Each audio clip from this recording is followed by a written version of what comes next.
L'écho du soir avec Emmanuel Dutheil. Bonsoir Emmanuel. Bonsoir, On va revenir sur les ventes de voitures neuves, attendues cette année au plus bas depuis 15 ans. Le marché devrait en effet reculer d'à peu près 14%. Emmanuel, comment est-ce qu'on explique ces mauvaises nouvelles, ce marasme?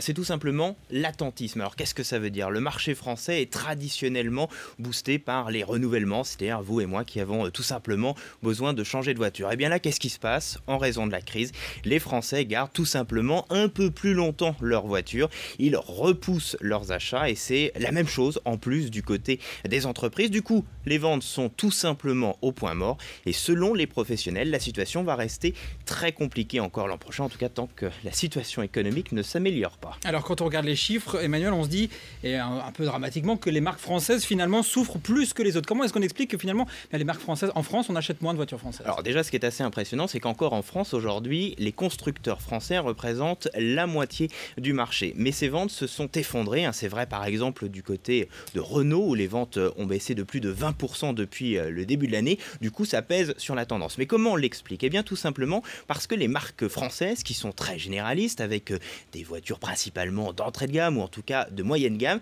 eh bien subissent de plein fouet la crise que touchent les classes moyennes qui sont traditionnellement leurs clients. Elles sont aussi tout simplement pénalisées par un coût du travail élevé en France, en tout cas pour celles qui produisent encore en France. Mais c'est vrai que c'est assez impressionnant quand vous regardez l'évolution des prix des voitures. Elles sont concurrencées encore plus que jamais par notamment les coréennes. Alors maintenant on dit Hyundai pour le coréen, mais là les ventes s'envolent. Alors ça c'est vrai pour l'entrée de gamme, mais c'est vrai aussi pour le très haut de gamme, parce qu'elles sont complètement marginalisées là-dessus. Ça fait bien longtemps que PSA ou Renault n'arrivent plus à fabriquer de grosses berlines. Et bien là du coup c'est Mercedes et surtout BM, si on regarde les chiffres, qui en profitent. Mais malgré tout, les marques françaises espèrent malgré la crise revenir. Comment? Grâce à de nouveaux modèles l'an prochain. Ce qui est intéressant, c'est si on regarde un petit peu un comparatif avec d'autres pays. Il y a eu une grave crise de l'automobile, notamment aux États-Unis. Et là-bas, eh bien, c'est exactement l'inverse. Le marché américain est très en forme. Oui, alors quand on regarde les ventes de voitures qui ont également été publiées aujourd'hui aux États-Unis, eh bien là, les constructeurs américains ont tout simplement retrouvé leur niveau